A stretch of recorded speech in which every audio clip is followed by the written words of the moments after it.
This year we saw Jamar Chase win the Triple Crown. The last time we saw a wide receiver do that was in 2021 when Cooper Kupp accomplished it. Then the Rams stumbled upon Puka Nacua, and it sounds like L.A. doesn't need the services of Cooper Kupp anymore. They have informed the wide receiver that they are going to trade him this offseason. Peter, how did we get here with the Rams? We heard his name bubble up at the trade deadline and then no action, and now we're here today. I don't think they got any of the offers that they were expecting for Cooper Kupp at the trade deadline. And then they quickly said, you know what? We won a few games. They were 1-4. Then they started winning games. They're like, he's actually a key part of our offense. And Kupp was good this year. Kupp put up numbers. And in big games against Buffalo, he was huge. And he made clutch plays late in the season. But I think they're looking at this and saying, Puka's the next guy. We're going to have to pay Puka. And we've got all this young talent on the defensive side that's going to be getting older and going to have to get paid too. Bottom line is Cooper Kupp's been a great Ram. I wonder if we put Les Snead and Tony Pastors and Sean McVay, if we put him to a I don't know, a lie detector, if they didn't wish they did shop him at the trade deadline. It's a lot harder to trade a deal when it's out there like this. And it's hey, we've hit the end of the road, but we don't have a suitor, but we've hit the end of the road. So now a team gets him, I don't know, 80 cents on the dollar, maybe 60 cents on the dollar, and gets to use him however they want. But if you had him at the trade deadline and you wanted to trade him then, maybe it would have been better for what you got back. That said, they went to the divisional round. I don't think they're kicking themselves. It was a great season with Kupp, and he's been an awesome Ram. He's been an awesome Ram.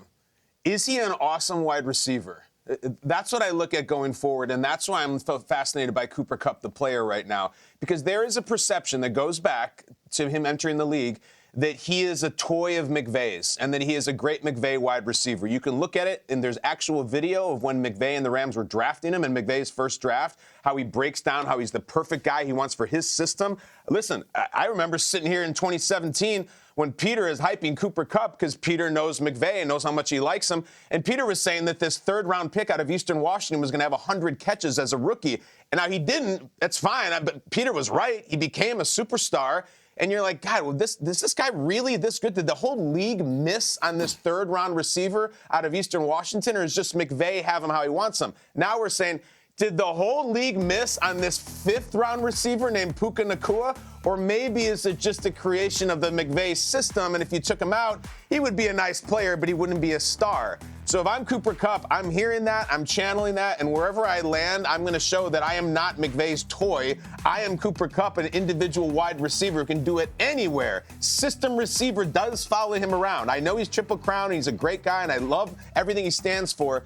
But if he were to have a big season next year on any team, not the Rams, I think it would really, really be important to him, and I think it would prove a lot to a lot of people. Yeah, it's interesting that people would even feel that way. You know, whenever I hear the system, player, system, whatever, every player is a product of whatever system. Like, the dude is a baller. Like, let's not get that mistaken at all. I think when you look at what happened with Puka Nacua coming into the situation, you look at the price situation for Cooper Kupp, it makes it maybe a little bit more challenging. You're looking at the aging receiver, but I think there are so many different teams out there that could utilize his service. You asked the question, Kyle, whether or not, does he still have it, essentially? I think so, and where he's good, I think is in the middle. I think where you look at those intermediate type of routes, those are the places where I think he lives. I could see him fitting in a place with perhaps the Patriots or a place like with the Steelers where he could use his physicality, where you see him, especially in the blocking. This is a dude that's a hustle receiver as well.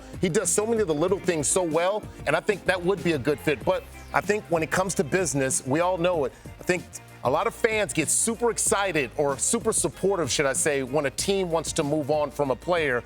When you look at on the other side, like a Myles Garrett, where people are like, why does Myles want to leave? And, when it comes to business, there's no loyalty. And that's the cruelty of loyalty as well. Sometimes it can hurt a player. And I think Cooper Kupp wanted to probably stay there, wanted to be there, but the team wants to move on. And I think he's going to be a great fit elsewhere.